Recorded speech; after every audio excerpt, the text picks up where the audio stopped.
Get ready, start. I am glad that I have been asked to lead our discussions on energy issues. As a developing country, it is a question of vital concern to us in India, both for our rural population and our industries. Each country has its own energy perspective and must develop those sources of energy where it can derive the best results, not just in terms of immediate profit, but in the long term interests of its people. Conditions of every country, availability of basic sources of energy, and capability will determine its choice of the technology of energy. When coal and oil began to be used as motive power for industry and transport, there was a great transformation which brought forth both prosperity and poverty on a scale hitherto unknown to man. Coal and later oil fueled the age of machine. Oil began to replace coal because of its cheapness and superior utility. Its cheap price and assured supply lulled the industrial world into a sense of complacency, with the result that despite the known limited period of exhaustion, no efforts were made to sturdy alternatives. The world suddenly awakened with a shock to find that these treasures are finite and they could be very expensive. In fact, it is quite safe to presume that even the current prices would hold good for more than a short period. Consequently, we have all to become conservatives or conservationists, if you like, and the wasting spree has to come to an end. It is certain that if we go on burning up the fossil fuel like this, the lights will go out everywhere much sooner than expected. Is it for such a fate of chilly darkness that human intelligence has striven all these centuries progressively to a happier state of living? What avails it if man, in an attempt to exploit nature, should be vanquished by his own folly of extravagance? This wisdom, which has dawned on us, was prefigured in our own country. Gandhiji tried to put across to his countrymen that man should not become a slave to the machine and victim of the machine age.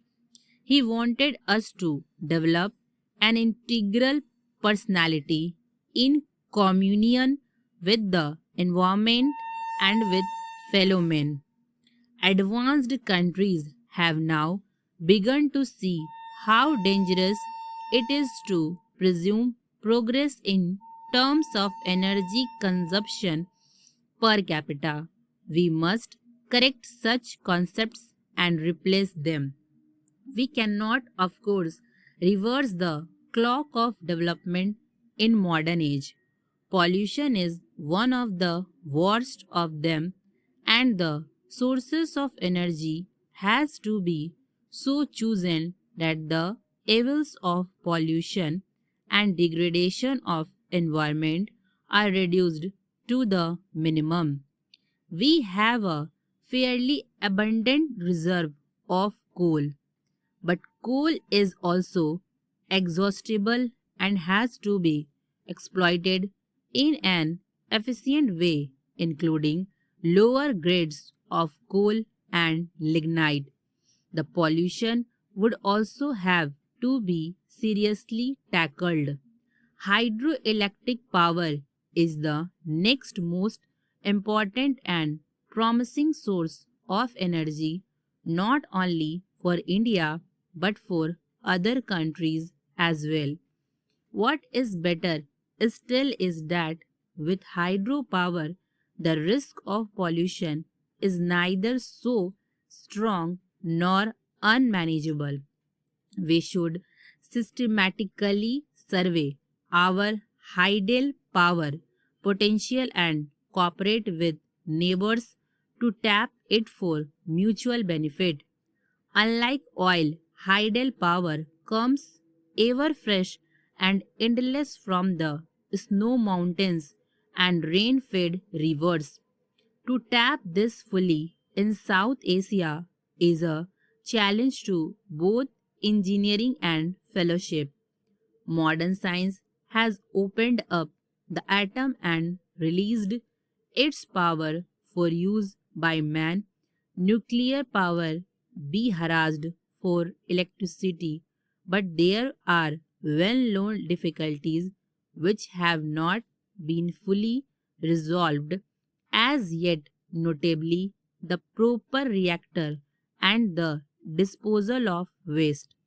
Two other sources of energy must claim our attention: biogas and solar energy. The advantage of using biogas plants in the villages is that it fits in with the technology of rural areas.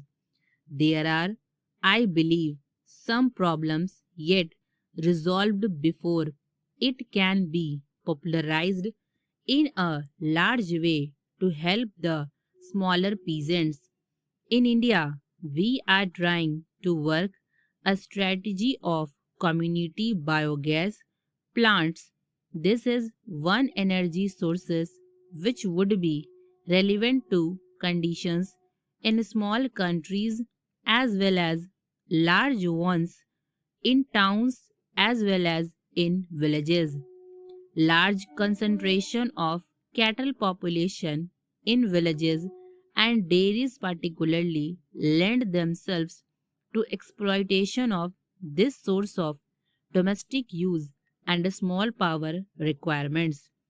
It also provides a good opportunity for regional technical cooperation amongst countries. Solar energy is already beginning to be applied to a number of purposes such as improved drying of agricultural produce, pumping water, desalination, heating and air conditioning. Many countries are carrying on research into the application of solar energy.